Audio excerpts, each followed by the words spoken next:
নমস্কার, শুভ সন্ধ্যা সবাইকে। আশা করি সবাই খুব ভালো আছেন আর আমরাও ভালো আছি।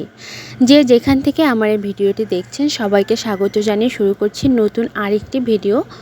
আজ রান্না করব ওলের ডাঁটা দিয়ে চিংড়ি মাছের চচ্চড়ি। এর জন্য প্রথমে ওলের ডাঁটাগুলোকে এভাবে কেটে নিয়েছি আর এর মধ্যে দিয়েছি কিউব করে কেটে রাখা আলু আর দিয়ে দিলাম পরিমাণ মতো লবণ আর জল।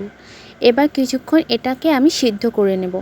এভাবে লবণ দিয়ে সিদ্ধ করে নিলে গলা চুলকানোর আর কোনোই ভয় থাকে না। এখন আমাকে একটা মশলা রেডি করে নিতে হবে। তার জন্য প্রথমে নিয়েছি পেঁয়াজ কুচি আর 2টা কাঁচা ঝাল। এখানে আছে জিরা বাটা, ধনিয়া বাটা আর এখানে আছে কাঁচা ঝাল বাটা, সরিষা বাটা আর এদিকে আছে রসুন বাটা।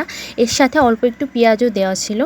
তো আমার মশলাটা রেডি। আর এখানে আছে 4 পিস মাছ, এটা রাতে ভেজে রাখা ছিল। মাছটাও আমি এই ওলের ডাঁটার মধ্যেই দেব। তো এই যে আমার ওলের ডাঁটাগুলো কিন্তু সিদ্ধ করে নামিয়ে রাখা হয়ে গেছে।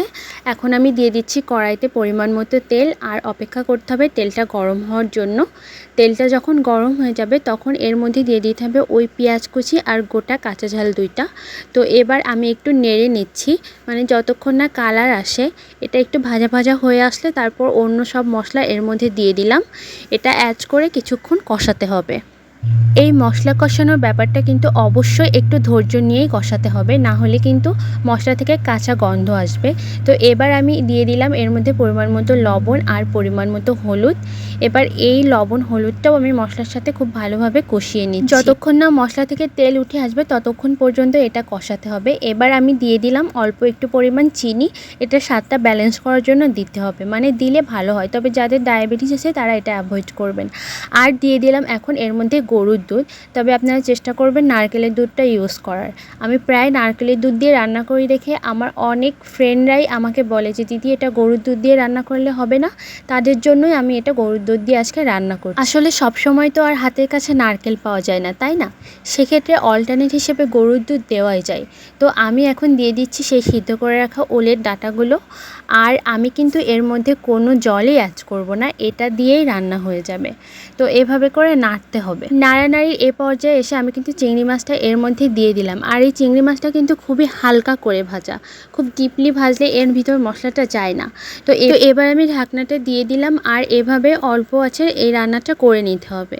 তো জাল করতে করতে যখন একটা মাখো মাখো পর্যায়ে চলে আসবে তখনই বুঝতে হবে যে রান্নাটা হয়ে গেছে। আমার কিন্তু আরও একটু ঝোল শুকাতে হবে, মানে আমি একদমই ঝোল রাখবো না। রান্নাটা হবে অনেকটা গামাখা গামাখা টাইপের। আমরা বাঙালিরা তো সবসময় ওল, কচু, ঘেঁচু এগুলো খেতে খুবই পছন্দ করি। আসলে ঘেঁচু বলে কিছু হয় কিনা আমি জানি না, এমনিতেই বললাম আর কি। তবে যারা কখনো ওলের ডাঁটা খাননি বা এই রেসিপিটা একেবারেই ট্রাই করেননি তারা একবার চেষ্টা করে দেখতে পারেন। তো আপনাদের সাথে কথা বলতে বলতে আমার রান্না কিন্তু প্রায় শেষ। এবার আমি রান্নাটা নামিয়ে নেব। আমি খুব নিশ্চিতভাবে বলতে পারি যে আপনারা যে কেউ এই রান্নাটা খেলে এই রান্নার মোটামুটি ফ্যান হয়ে যাবেন।